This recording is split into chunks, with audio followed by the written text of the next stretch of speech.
السلام علیکم دوستو، یہ کوئی قصہ نہیں ہے لیکن ایک اہم معلومات ہے جو آپ کے علم میں اضافہ کرے گا ضرور انشاءاللہ۔ دوستو، شہاب الدین محمد المعروف شاہ جہان نے 1628 سے 1658 تک ہندوستان پر راج کیا ہے اور وہ 5واں مغل شہنشاہ تھا جس نے ممتاز محل کے محبت میں وہ عظیم اور عجوبہ عمارت تعمیر کروائی جسے دنیا بھر میں تاج محل کے نام سے پہچانا جاتا ہے، اور شاہ جہاں کے دور کے مغلیہ سلطنت کے عروج کا عہد زرین بھی کہا جاتا ہے۔ لیکن دوستو، 1658 میں شاہ جہاں کو اس کے بیٹے نے معزول کر دیا تھا۔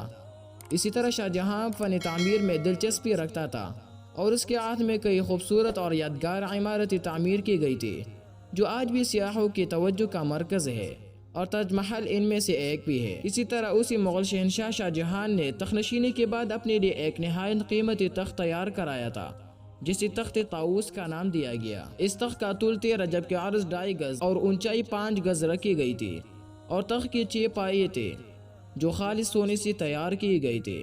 اور دوستو، ہندوستان کے فرمان روا کے اس تخت پر چلنے کے لیے 3 چھوٹے زینے تھے جن میں قیمتی جواہر جوڑی گئی تھی۔ اس تخت کے 2 کناروں پر 2 خوبصورت مور بنائی گئی تھی جن کے چونچ میں موتیوں کی لڑی دیکھی جا سکتی ہے۔ ان موروں کے سینوں کو سرخ یاقوت سے سجایا گیا تھا جبکہ ٹیک یا پش والے حصے پر قیمتی ہیرے جڑے ہوئے تھے۔